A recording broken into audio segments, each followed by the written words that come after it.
أعوذ بالله من الشيطان الرجيم بسم الله الرحمن الرحيم إن الحمد لله وبه نستعين والصلاة والسلام على سيد المرسلين وعلى آله وصحبه أجمعين. This topic, well, actually all the topics I write about are personal topics in the sense that I pick them because I have questions. And I remember very clearly when I had this question, because that was just after I became Muslim. It would have been probably in the fall of 1997. And I remember I was sitting in my old house, my family's house, in my old room, and I was reading a translation of the Quran. And I came across the verse. Obviously, I was reading translation, right? But the verse said, "ضرب الله مثلا عبدا مملوكا لا يقدر على شيء ومن رزقناه منا رزقا حسنا." Right? So, God, the God gives you a parable of a slave who's owned and can't do anything, as opposed to someone who, we presume a free person, whom we have given a goodly sustenance, and he spends out of that in secret and in private. And this actually is not making any law about slavery. It's using this as a parable for talking about idols that have no power versus God that has all power. But I remember being confused because I was thinking to myself, how can God talk about slavery just kind of randomly and not say slavery is wrong? Because slavery is wrong. How can you just talk about it like that and treat it like it's no big deal?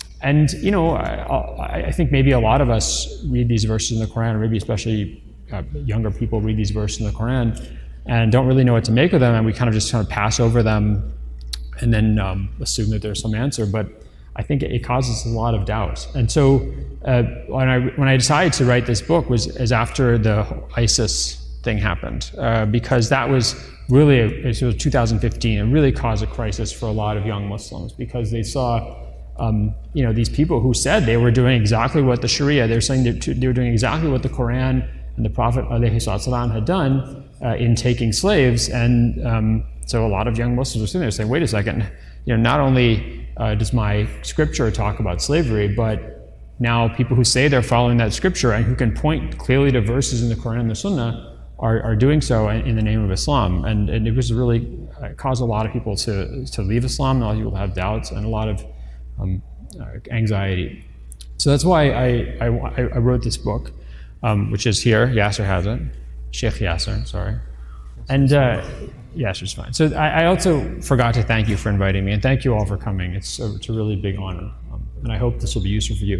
I'm going to talk about a huge amount of material, so I'm going to go, if you're used to books of fiqh, this is a dalil-free book. This is not a book with adillah. This is a book that's mukhtasar, because I'm going to go through a lot of material. So I want you to turn your brains on high power, right? I'm going to rely on high power, Texan high power brain functioning.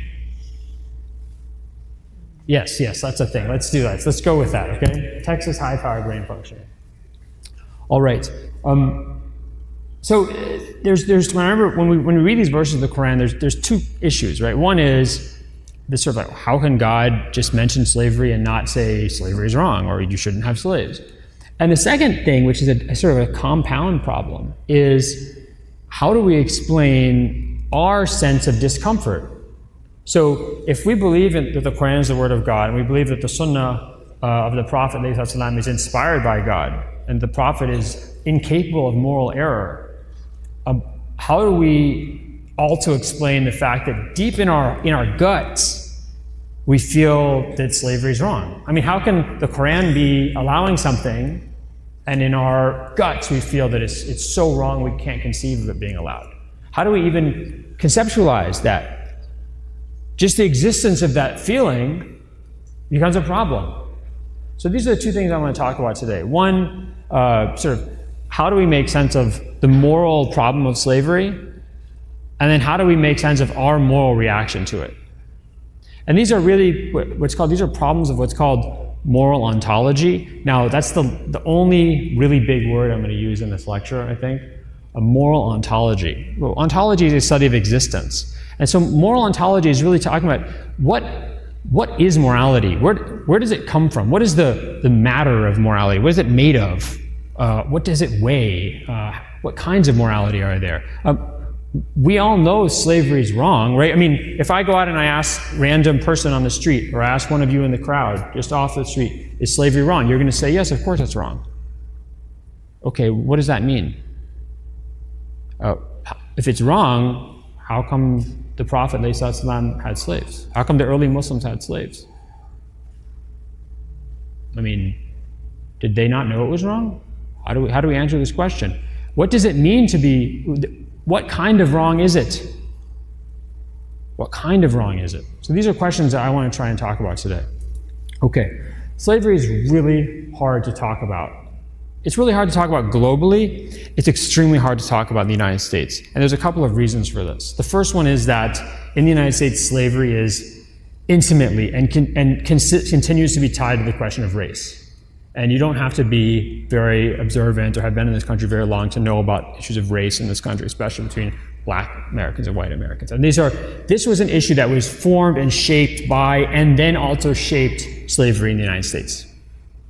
Right? So, talking about slavery means talking about race. And it's especially painful because the injustices and the harms caused by slavery in the United States continue to be with us in our society. So it's a live wire, not in the sense that it's it's sensitive. In the sense that it's actually a real living problem. Okay. The second reason it's very difficult to talk about is because it involves tying our brain in knots. It involves tying our brain in knots, and people don't like to do that. Causes them anxiety. I'm going to give you an example. Who remembers the Charlottesville protests in 2017, summer of 2017? Charlottesville, Virginia, University of Virginia, founded by Thomas Jefferson. Of course, there's a nice big statue of Thomas Jefferson there. Thomas Jefferson was the author of the Declaration of Independence, one of the leading thinkers of the American Revolution, a man who believed in freedom of democracy, and a man who had a lot of slaves and had children with one of his slave women, right? Those children were then also slaves. He eventually freed them, but they were also slaves. So there were a lot of protesters at University of Virginia saying slavery is an evil. It's history's greatest crime. It's wrong no matter where you are or when. And we don't want a statue of a guy who was a slave owner and who raped a slave woman up in front of our university. That's a pretty good argument, right? I mean, that's like a pretty good logical argument. Slavery is evil. This guy did slavery. Statue's got to go. Donald Trump came out, and he summarized the situation in a way that remarkably only he could do. He said, George Washington's a slave owner. Are you going to take down statues of George Washington? Imagine taking down every statue of George Washington. Imagine renaming everything that's called Washington. It's topographically or toponymically exhausting to think about that, and it's just impossible politically in the United States to talk about this issue. Wait a second, we have a contradiction here. Slavery is evil. George Washington was a slave owner. Why do we name everything after him? So this is what I call the slavery conundrum. There's an American slavery conundrum and there's an Islamic slavery conundrum, and they're very similar to one another, but I'll give you basically the slavery conundrum. The slavery conundrum is that there are three axioms that we have to hold in modern America and in the modern West and maybe in the modern world. There's three axioms we have to hold in our mind, but it's impossible to hold all three in your mind at the same time because they're contradictory. What are they? First, slavery is an intrinsic and gross moral evil. What does that mean? Intrinsic. It means that slavery itself is evil. It's not slavery is evil because it makes you sad. It's not slavery evil because you're miserable. It's not slavery evil because it causes abuse of rights. Slavery in and of itself is evil. And it's not just, a little evil like me, smacking Yasser on the back of the head for no reason. this is a gross evil. This is never the lesser of two evils. This is never the thing you can do because there's something you think is more harmful. It is never excusable. It is a gross and intrinsic evil across space and time. What do I mean across space and time? Was slavery wrong when Thomas Jefferson did it? Talk to me like Americans. Tell me, give me the American answer. Was slavery wrong when Thomas Jefferson did it? Yes. Okay, was slavery wrong during the Roman period? Yes. Was slavery wrong during the Egyptian times? Yes. It's throughout space and time. Second, so that's the first axiom. What's the second axiom? Imagine this. Go into what do you guys have instead of dinner parties here? Barbecues? Biryani parties. Yeah, but I want something with non-Muslims. Yeah, barbecues. Yeah. Okay, barbecues. Imagine you go to your company barbecue, and someone asks you about slavery in Islam. And you say, yeah, there is slavery, but it wasn't that bad. How's that barbecue going to go for you? Well, I don't know, actually. Texas, I'm not sure. I don't know. I'm not sure. Okay, I'm going to retract that comment. Edit that out of the video. Half my family's from Texas, so I have love for this place. But the point is, the second axiom, all slavery is slavery. There's no, you're not allowed to make distinctions within slavery. There's no good slavery and bad slavery. There's no benevolent slavery and harmful slavery. All slavery is slavery. Okay? So that's axiom number 2. Axiom number 3, our past has some kind of moral or legal right over us. It has some kind of moral or legal power over us. It has some kind of moral or legal authority over us. If you're a Muslim, we know what that is, right? The Quran and the Sunnah of the Prophet are our sources of guidance and morality.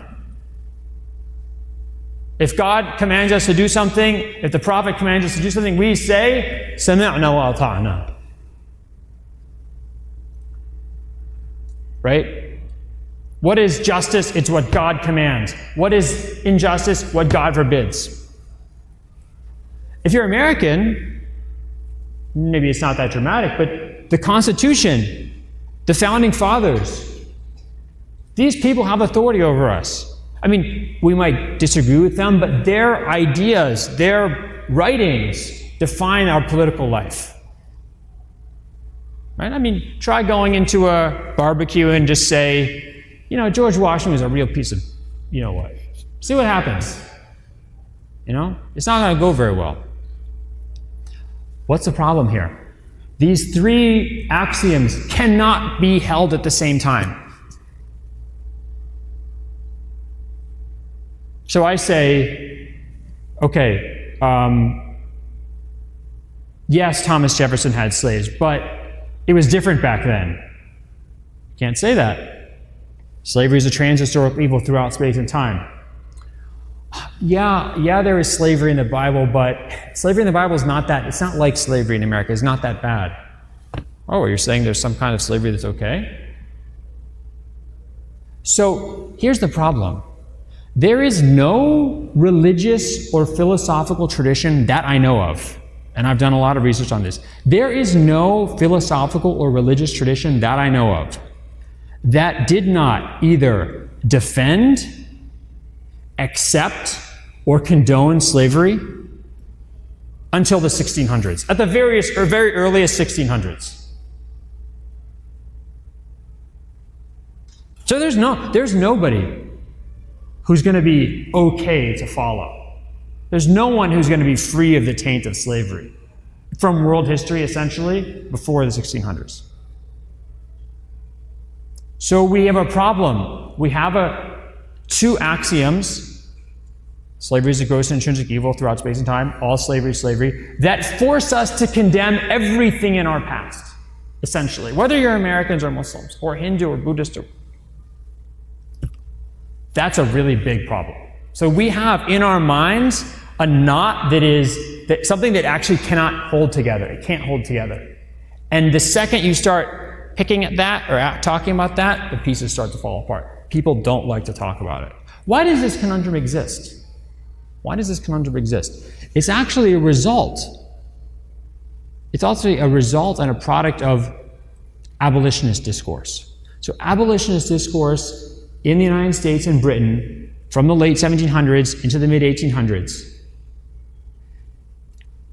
argued that all slavery was a gross and intrinsic evil that had to be gotten rid of immediately. Why did it make this argument? If you're an abolitionist and you're willing to talk about some kinds of slavery being good and some kind of slavery being bad, what is the slave owner you're arguing going to say? Oh, look, yeah, I agree with you. Slavery is evil. I mean, when it's done badly, but my slaves, come look at them. They're so happy. Look how good I take care of them, right? Or, yes, we know slavery in maybe the Caribbean is bad or in the Americas are bad, but slavery in India, this is very different, right? This is not severe. So the second you start allowing distinctions within this concept of slavery, you lose you're essentially unable to force your opponents into accepting your position. It opens the door of negotiation. So that ultimately the abolitionist position became all slavery in and of itself, by fact of it being slavery per se, cannot be accepted.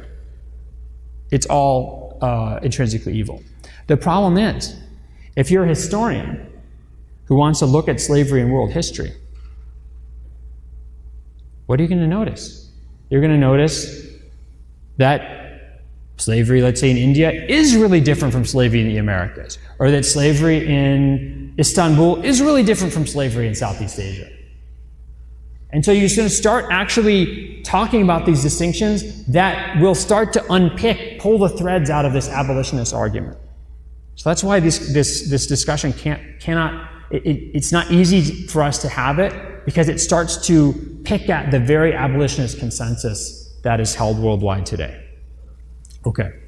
The abolitionist movement, as I said, that developed in the United States and Great Britain in the late 1700s and the early 1800s, defined slavery legally. It defined it through a legal definition. What does that mean? It talked about a certain kind of relationship or institution that it called slavery. It didn't talk about conditions.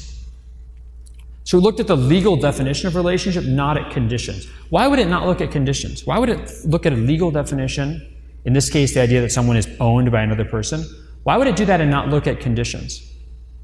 Because if you're an abolitionist, let's say, arguing with a southern slave owner in the United States, and you start saying slavery is about someone being in bad conditions, work conditions, or living conditions, that southern slave owner is just going to say, oh yeah, look at your factory workers.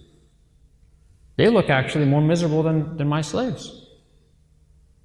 So they didn't want to have, you don't want to have that discussion. You want to open that door. So slavery is defined as a legal relationship.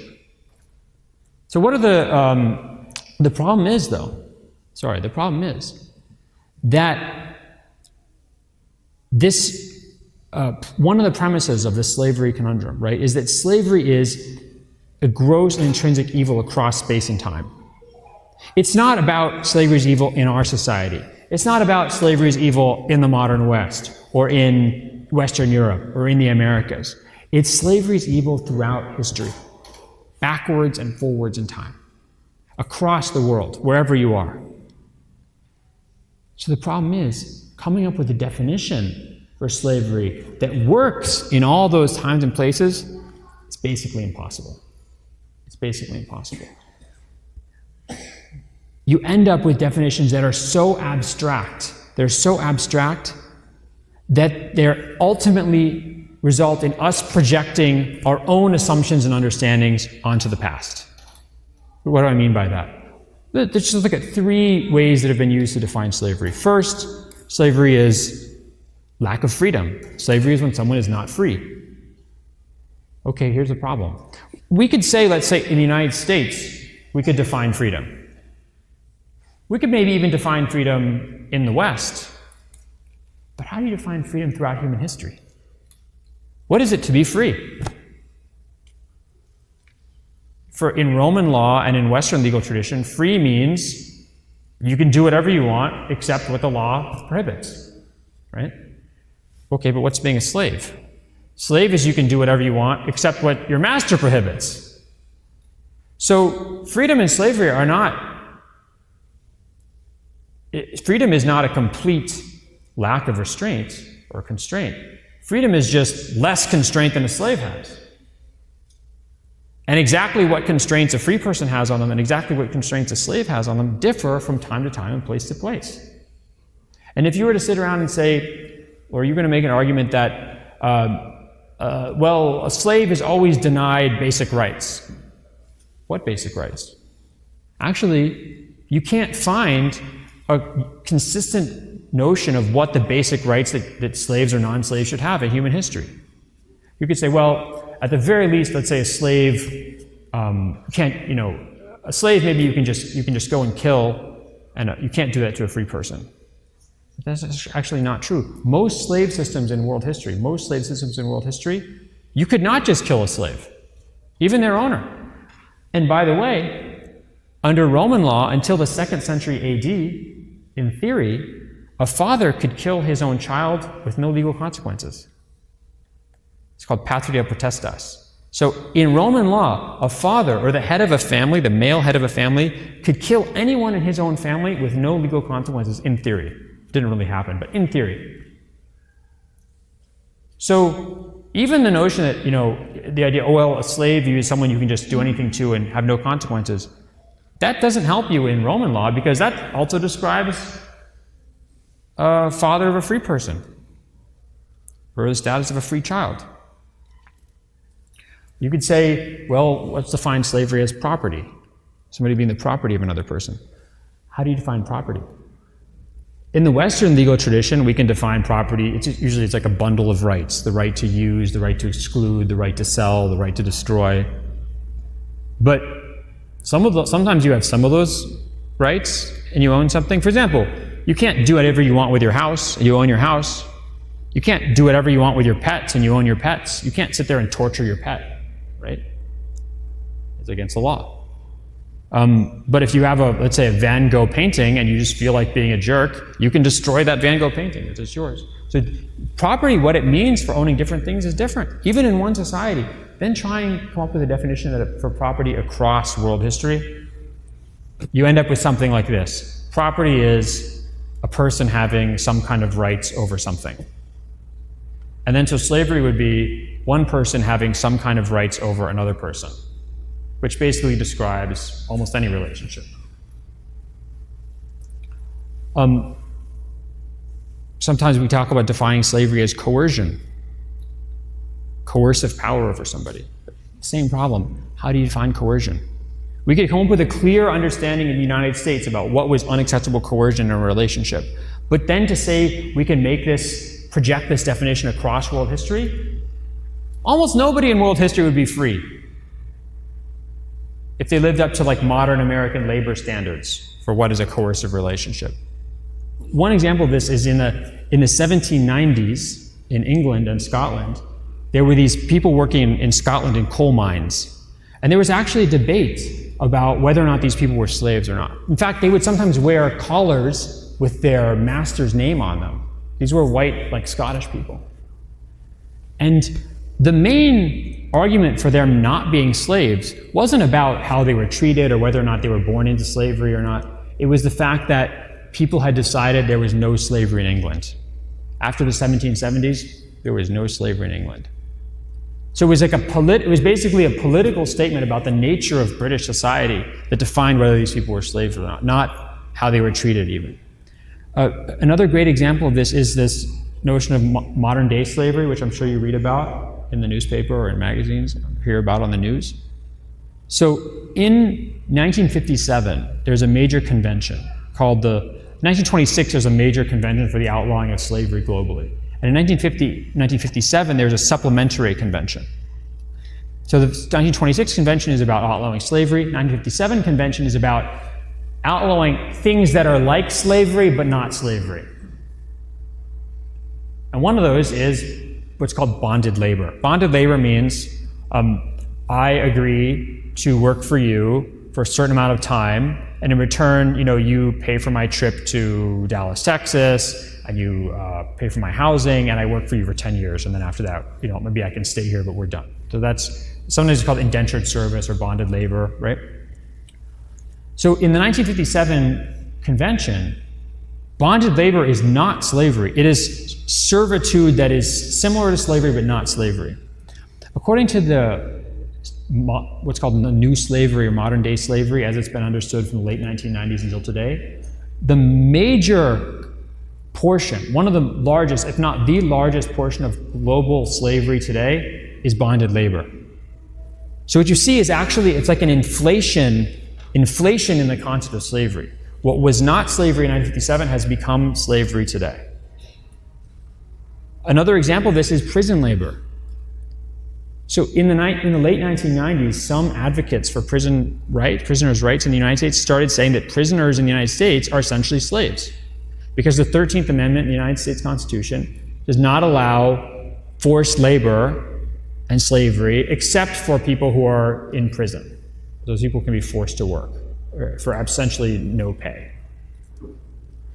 People didn't really accept this argument. But now, what do you see? Even scholars of new slavery and people who are major advocates of what's called new abolitionism. In 2006, they did not accept that prisoners in American prisons were slaves. Now those same people are saying, we're reconsidering it. We're reconsidering it.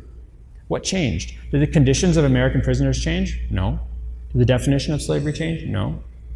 It's just a political circumstances changed. Things like Black Lives Matter, movies like, documentaries like 13th. And now, again, Yasser, sorry, but this is research. Thor Ragnarok, who saw Thor Ragnarok? Okay, I shouldn't ask these questions at this mosque, okay? None of you saw Thor Ragnarok, nor should you. I did it for research purposes. In Thor Ragnarok, there's this alien master of this planet who runs like this gladiatorial competition played by Jeff Goldblum. And he's sort of this very schmarmy politician, kind of corporate politician. And there's these gladiators are rebelling. And his minister comes up and says, "Sir, the slaves are revolting." And he says, "No, don't say that. Don't say that word." And they said, "What, revolting?" He says, "No, the S word. Don't say the S word." And then the person says, "Sorry, the prisoners with jobs are revolting." So then when you get Hollywood behind the idea that American prisoners are actually slave laborers, you can see how much this has changed since the late 1990s, when saying American prisoners were slaves would just sort of fall on deaf ears and maybe even be considered unpatriotic.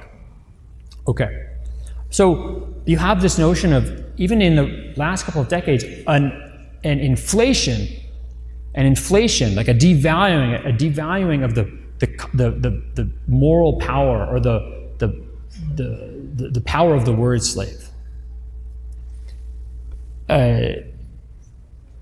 Another example, by the way, is, I know this is in Texas, the idea that the white people who came to America were slaves because they were indentured servants. Isn't this taught in the Texas school curriculum? Someone told me this. Okay, I don't know about this, but someone told me this. I'll have to reevaluate this. But it was so there's this. You see the idea that, like my ancestors, some of them came to the U.S. to then the North American British colonies as indentured servants. And so the argument of some kind of white nationalists is that, well, yeah, we had slavery in America, slavery of black people, but white people were also slaves because they were indentured servants. And to which a lot of African Americans would say, what the hell are you talking about? Those people chose to come, whereas my ancestor was just grabbed and sold. Right? But here's the problem. By the modern definitions of new slavery, those white people were slaves. So when you start talking about projecting some of these definitions backwards in time, it starts to mess with how we conceptualize slavery in history, what we're willing to accept as slavery versus what we're not willing to accept. Okay. We end up with situations where we come up with definitions for slavery, but that definition ends up including something in history that we don't really think is slavery, versus other things that look a lot like slavery to us, but don't fit our definition. So we end up with definitions that don't really work. We're not able to put everything we want into the definition and exclude the things we don't want. So up here on the screen, you have two figures. On the right would be Malik Ambar. Malik Ambar died in 1626. He's an Ethiopian slave general who was brought to the Deccan city of Ahmednagar and was a senior general there, and then eventually became like the power behind the throne and the regent in that city. On the left-hand side, you have Sokulu Mehmed Pasha. He's sitting there presiding over a bunch of heads. Yes, those are heads of enemy soldiers. He was the Grand Vizier, he died in 1579, the Grand Vizier of 3 Ottoman sultans. 3 Ottoman sultans. His family made him a slave when he was 18 years old. He was a Serb from a Serbian Christian family, and they made him they gave him to the Sultan as a slave when he was 18 years old, so that he could become a powerful member of the Ottoman administration, because the senior administration of the Ottoman Empire at this time and for another century after that were all slaves. He was the most powerful, except for the Sultan, the most powerful person in the Ottoman Empire for decades. The richest and most powerful. He was married to one of the Sultan's daughters, actually, and yet he was technically a slave. So are we really going to say that Sokulu Mehmed Pasha is an example of the same phenomenon as a field hand being lashed in the summer heat of South Carolina in the year 1750? Are we really going to say this is the same phenomenon?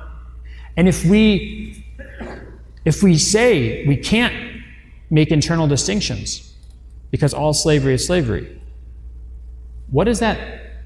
It really handicaps us morally. I mean, we end up making the same moral judgment for these 2 different situations that are so dramatically disparate from one another. And just so you know, this isn't just what you think you're going to get in trouble for saying at a barbecue. This is even true amongst academics. There's one of the leading scholars of slavery in American history. I was listening to a speech she gave, and she was talking about the conditions between slaves in the field versus slaves in urban areas in the American South. And someone asked her, so how do the conditions differ? And she was about to say something and she stopped herself. And she said, I was about to say one is better than the other. But she says, basically, this is not appropriate. We don't like to talk about one thing being better than the other because they don't want to introduce the concept of saying one kind of slavery is better than the other. Because axiom number 2 is all slavery is slavery. You can't make internal distinctions. Okay, so this leads us to 2 major handicaps. One, we can't make different moral judgments about things that are very different. And 2, the political nature of this means that slavery is usually what other people do. This has changed a little bit in the last couple of years because of increased American willingness to really turn a critical eye on, let's say, American prisons and American labor market. But you probably all recognize that this discussion about American prisoners being slaves, this is not very popular. This wasn't very popular a few years ago. It's only kind of become popular, I think, as a result of Donald Trump and sort of a notion of a sort of far left resistance to Donald Trump, which has really made palatable a lot of ideas that would not have been acceptable at all in mainstream American society 10 years ago or 15 years ago. Okay. That's the first issue about kind of thinking about the definition of slavery and the slavery conundrum. Why is it so hard to talk about? Because it ties our mind in knots. It makes us hold internally contradictory ideas. So let's talk about abolition and the origins of abolition. There's 2 narratives about this. The popular narrative, which is also, by the way, a major scholarly narrative, is what? You can call it the moral awakening narrative. So what happens? Some point in the distant past, there was a few voices who said, slavery is wrong. And those people went out and argued. And then more people agreed with that. And then more people agreed with that. And then more people agreed with that. And then in the 1700s, it sort of grew into a sort of snowballed to have real substance and real mass. And then in the 1800s, especially in places where humans had become enlightened by the Enlightenment, like Great Britain and the United States, northern United States, people realized slavery was a gross intrinsic evil and had to be ended. And then they eventually convinced everybody in the whole world. And that's how we get to the modern day abolitionist consensus, which is that slavery is transhistorical moral evil and it needs to be removed from the face of the earth. Right. That's what we can call the moral awakening narrative. There's a couple problems with the moral awakening narrative. As I said before, there's no religion or philosophical tradition that condemns slavery qua slavery, that condemns slavery as slavery, until the very earliest of the 1600s. Aristotle, Plato, St. Augustine, the Buddha, Jesus, Moses, the Prophet Muhammad, St. Thomas Aquinas. You just name, I can just go through the history of humanity. There's nobody who said slavery is in and of itself a moral evil. They could criticize abuses of slavery. They could criticize the wrong people being enslaved. But there was no moral minority saying that slavery was evil. I've counted, and I've done a lot of research on this, I've counted one person, like I don't mean one group of people, I mean one person prior to the 1500s who said slavery qua slavery was evil. It was a person named Gregory of Nyssa. He died in 394, the Common Era. He was from Cappadocia and Andalusia, and he was a church father there. He said philosophically and theologically, slavery is wrong. That's it. Until the late 1500s, there's a guy named Jean Baudin in France, died 1596. He says also slavery is wrong. It's evil. It harms the slave. It harms the master. And then in the late 1600s, you see it amongst American Quakers. There's when you see the real beginning of abolition. The idea that slavery as an institution needs to be gotten rid of. And then it really picks up in the 1700s and the 1800s. So if this is a moral awakening, it means that basically all of humanity was sound asleep, out to lunch, until the 1600s. The greatest minds, the most righteous and pious souls of every single religion and philosophical tradition didn't know that slavery was wrong. Or, what's worse, maybe they know and didn't say anything. وَإِن كُنْتُمْ لَا تَعْلَمْ فَتِلْكَ مُصِيبَةٌ وَإِن كُنْتُ تَعْلَمْ فَالْمُصِيبَةُ أَعْظَمُ. I forget which one it is.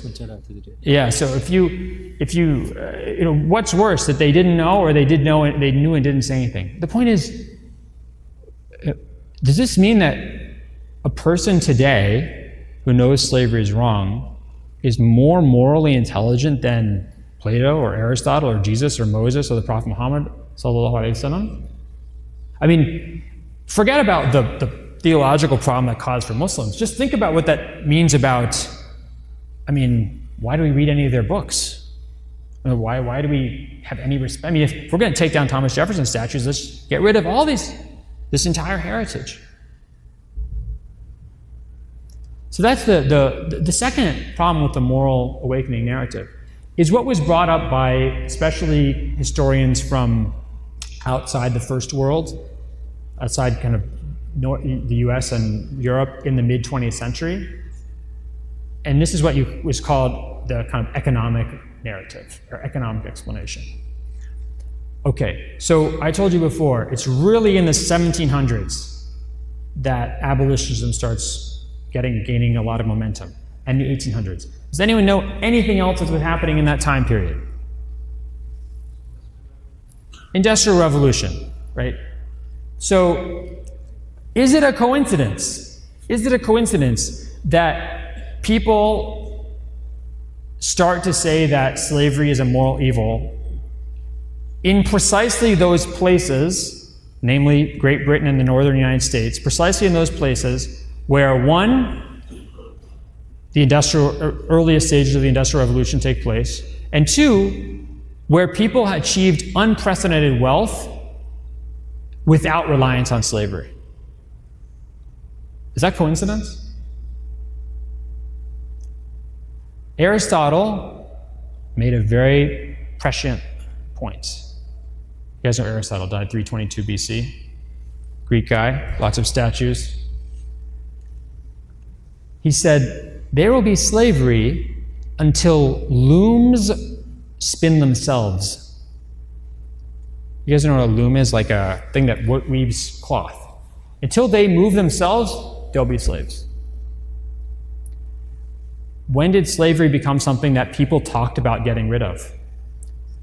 When human beings discovered that you can use water power and then fossil fuels to move things that used to be moved by animals and humans.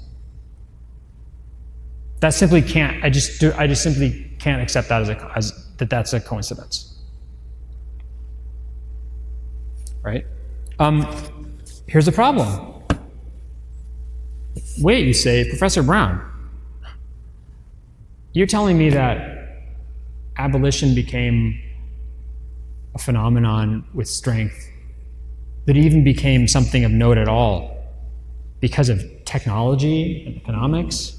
But what I feel in my heart isn't technology and economics. What I feel in my heart is, like when I hear the word slavery, or when I see a movie like 12 Years a Slave or Amistad, what I feel in my gut, you can't explain that by technology. You can't explain that by economics. That's moral revulsion. I feel moral revulsion in my gut. Correct? But here, there is great wisdom in the Islamic tradition of ethics and the Islamic tradition of moral epistemology. Muslim scholars, the vast majority, except for the Mu'tazila, we were talking about this earlier, right? This is why they were wrong, I think. The vast majority of Muslim scholars did not trust your gut. That reminds me of George Bush. But people remember that now? You guys are a lot of old people in the crowd, so you remember George W. Bush. Remember he made decisions about his gut. Muslim scholars do not trust your guts. Why do they not trust guts? Why do they not trust someone feeling morally revolted? Because they were dealing with a world that spread from Egypt to Central Asia, from Southeast Asia to Senegal. And there's have you ever seen the movie? We don't watch. I don't know what to tell you. This is all research, people, okay? The movie The 13th Warrior with Antonio Banderas, it's about Muslims, people. The Muslim is the hero of the movie. So it's halal, huh? Yeah, and there's no hanky-panky. Hanky-panky. Yes. There's a lot of violence. No hanky-panky. So it's actually a real story, except for the part with the monsters. But until the part with the monsters, it's actually a real story of an Arab diplomat named Ahmed ibn Fadlan, who in the 900s gets sent by the Abbasid Caliph to the land of the Bulgars in Central Asia. And on the way, he meets a bunch of Vikings. And he witnesses a Viking funeral. This is in the book, and it's in the movie. And what's in the movie is accurate to what's in the book. He sees them. I can't describe what they do. It's so disgusting. Just watch the movie, okay? It's so disgusting, I can't describe it. How they clean themselves, I'm going to tell you. They all pass around a little bowl of water, and they all blow their nose into the same bowl and spit into it, and they pass around and they're drinking it. Okay, it's like the worst thing you can imagine. And then what they do to the body of the person they're burying and to the people involved is this I actually can't talk about. It's really disgusting. And Ibn Fadlan asked them, he says, how can you possibly do this? This is disgusting. And they say, what do you mean? This is totally normal. You guys are the disgusting ones. You take your dead bodies and you put them in the ground where the worms eat them? This is disgusting. How can you do this? So they understood that what grosses people out, what people think is morally disgusting, is really not, it's not a product of some way that your body or your mind is in tune with some kind of moral reality that transfuses in the world or that permeates the world. It's just custom. It's just urf. You guys know the concept of urf? It's just urf. And here's a good example today. If I brought, where are you from? Okay. If I brought you a plate of dog meat, like puppy meat with little puppy toes and ears. He said, here's your puppy, here's your dog meat. What would you do? No, I mean, I tell you, I'd feel sick to myself. First, I'd feel this is morally wrong, and I'd feel disgusted. Just imagine you're a random American. Random American would be outraged, morally outraged, and they'd be disgusted to the point of vomiting. In southern China, they have dog meat restaurants. Actual restaurants.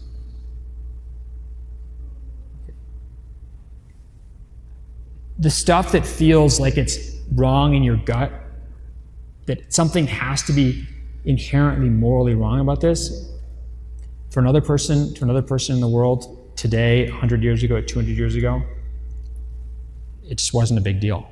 I want to ask you this question. This is really, I think, a very good point to keep in mind. If I told you that last week someone had been brutally murdered outside of this neighborhood, what would your reaction be? I mean, that's bad. Like, if they catch the person who did it? Do I know the person who got killed? Let me ask you a question.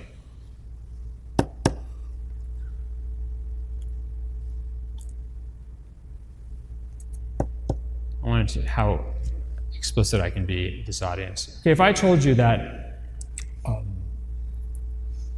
somebody married a 10-year-old girl, what would you say? A 50-year-old man. We all know the example. No, I'm just... It doesn't work for us. Yeah, I mean, I want to ask, I don't know, I feel disgusted by that in my stomach. But guess what? Murder is wrong. Every society in human history considers murder to be wrong. Every society in human history considers murder to be wrong. Yet I told you someone was murdered, and yeah, it's bad, but I mean, okay. Until basically 100 years ago, slavery was completely normal in many parts of the world. Unremarkable, unobjectionable morally to many people in this world. And until the mid-20th century, getting married to teenage girls or younger was normal in the United States. And in fact, it's still normal in lots of parts of the world today. So the things we feel the most disgust about, I'd say in America, the things we feel the most moral disgust about are slavery and pedophilia.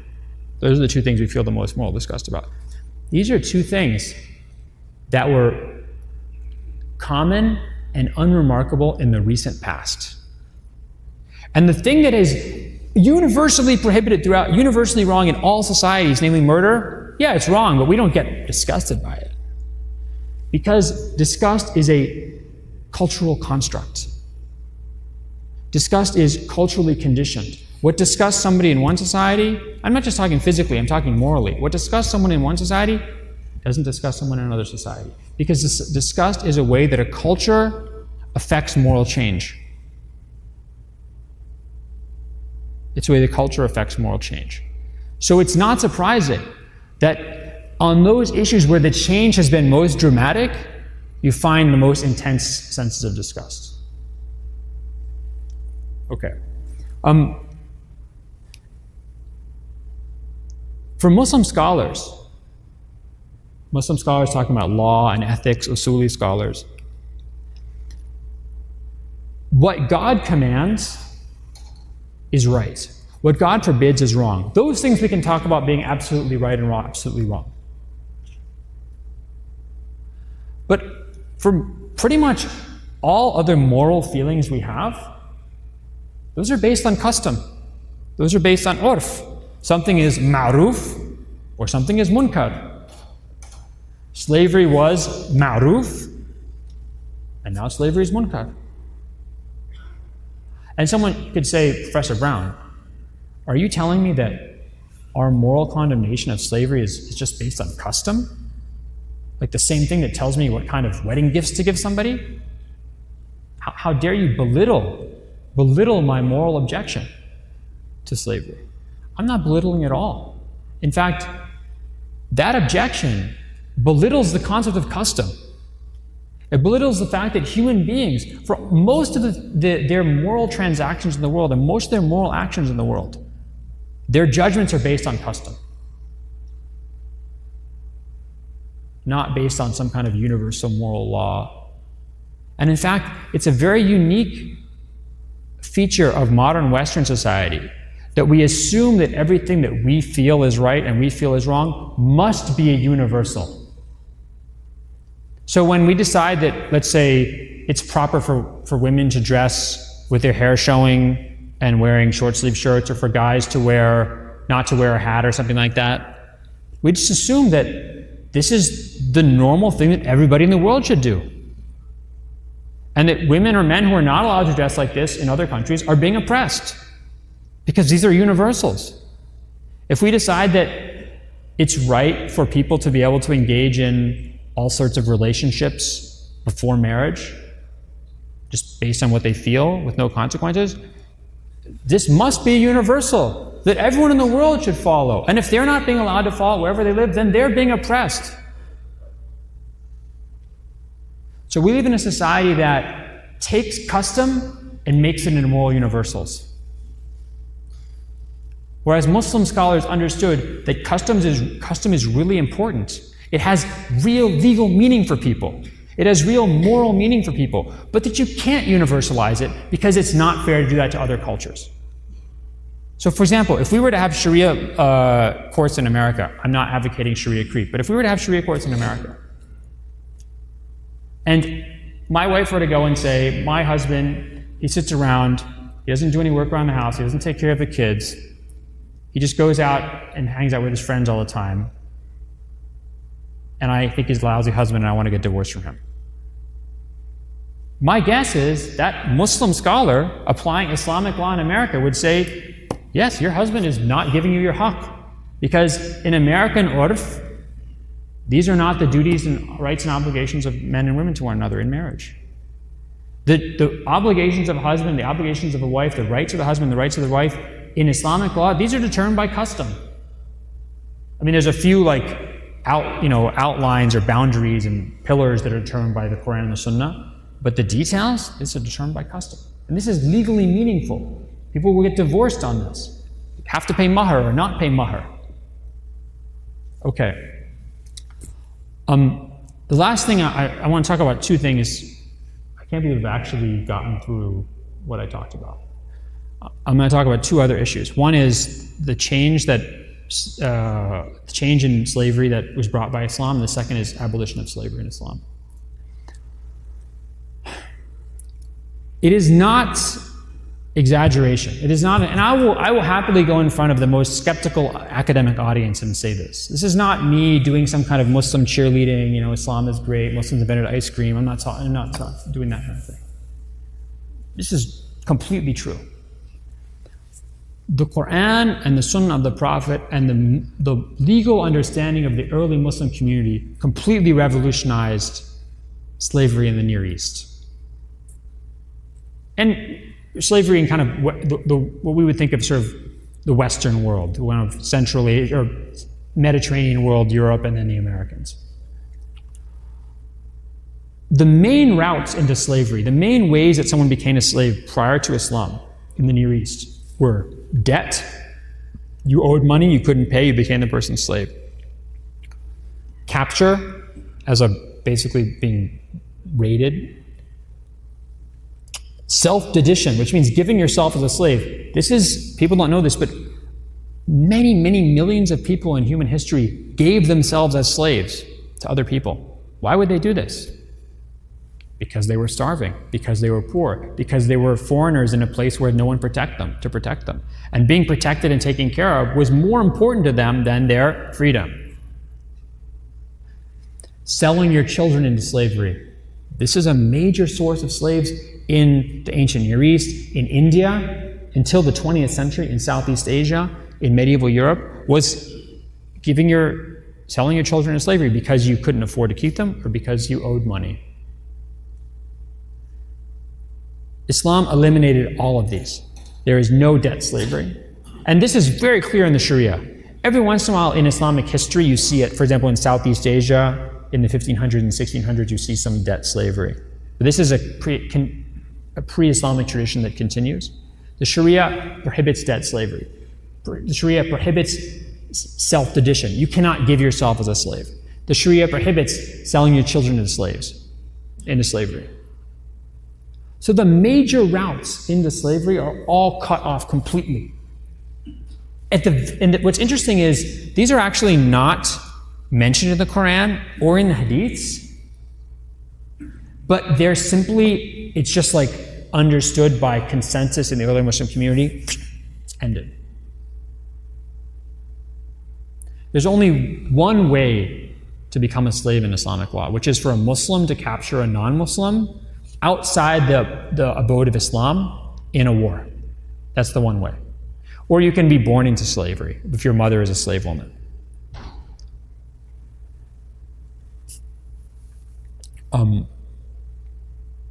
All right. Another really important change that Islam brought for slavery was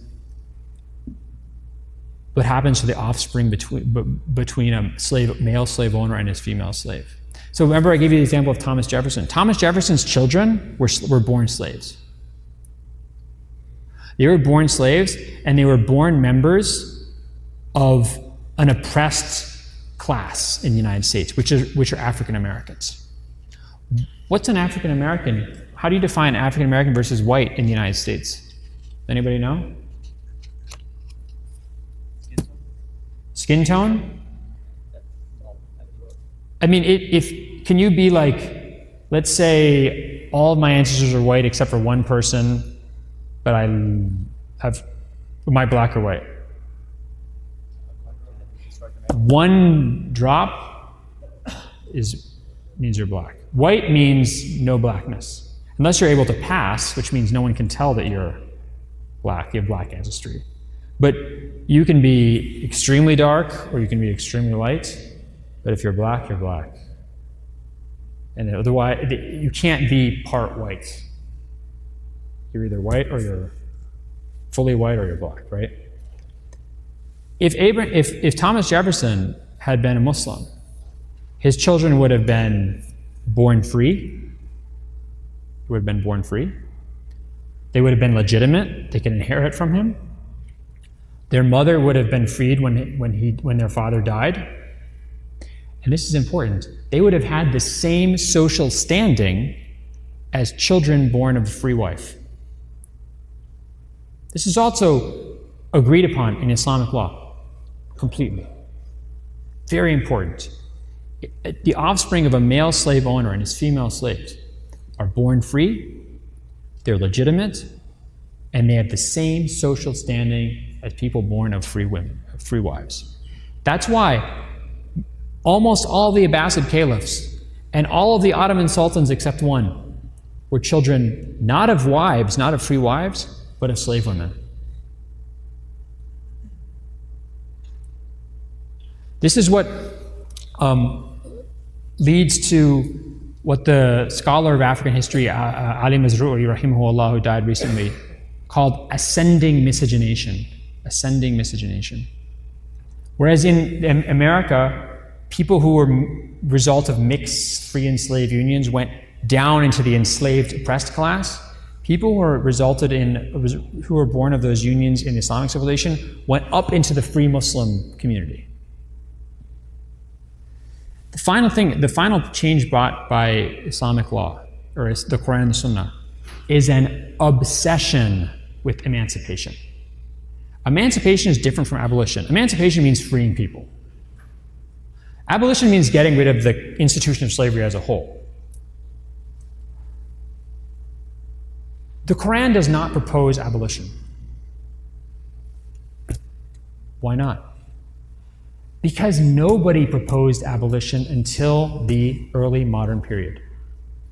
There's no society that had slaves, which is almost every society in human history, and certainly every civilization in human history, no one proposed the idea of abolition until the early modern period. I want you to understand this very clearly. Who saw the movie Spartacus? Come on, that's an old movie. That's okay, right? You guys didn't watch Spartacus? This guy watches everything. Someone needs to talk to him. So the Spartacus, if you see in the beginning of the movie, Kirk Douglas, he's like a slave. He says, he labored under the sun and the hot sun and the dreaming of a day when slavery would die 2,000 years before it ever would. And in the movie, Spartacus gives a speech where we're going to fight until we free all the slaves in the world, or all the slaves in the Roman Empire. That's not at all what Spartacus's rebellion was about. Spartacus wasn't fighting to end slavery. He and his friends, they just didn't want to be slaves. And in fact, they took their own slaves. And all pre-modern slave rebellions, they're not trying to end slavery. They're just trying to get out of their own situation, slavery. And they very often took their own slaves. So yes, abolition is not indigenous to Islam, in the sense that it's not present in the Quran and the Sunnah. But it's not indigenous to any religion or any philosophy. It's only something that emerges as an idea in the early modern period, really in the 1700s. What the Quran and the Sunnah do is they provide an impulse and an impetus for emancipation that does not have an equal in any religious or philosophical tradition that I've seen, pre-modern religious or philosophical tradition. The Quran introduces a few things that are unprecedented. One is it ties the charity tax, the zakat, to freeing slaves. One of the 8 groups that can get zakat are slaves to help free themselves. 2, the idea of freeing slaves as expiation for certain sins, or as partial punishments, or as things you do to expiate sins or crimes. 3 is the notion of making that notion of mukataba highly recommended or required. Mukataba is when a slave says, I want to basically buy my own freedom on installments. So the Quran says, if a slave wants to do this, your slave wants to do this, then do it in alimtum fihim khayran. If they are able to do it, if you think they're going to be able to do it, then you should agree. And in the Muwatta of Malik, the Caliph Omar radiallahu ta'ala anhu actually makes Anas agree to a mukataba request from his slave. So these things are really unprecedented in history as far as I know. And the hadiths, the rewards you get for freeing slaves is incredible. The rewards in the afterlife. Now what's really interesting is, not only are there lots of sahih hadiths about this, but Muslims crank out forgeries. If you look at books of forged hadiths, like Suyuti or Ibn al-Jawzi, you'll find the most outrageous hadiths that are doing what? Urging Muslims to free their slaves. One hadith that's made up in the 800s, I mean, I'm not saying it's made up. Muslim scholars said it's made up. Suyuti ibn Hajar al-Asqalani said this. And if a Suyuti says it's made up, it is definitely made up. He's very lax in his standards, rahimahullah, right? So this one, it's supposed to be one of the last khutbahs given by the Prophet ﷺ. He says, if you walk to the mosque, think about this, if you walk to the mosque, every step you take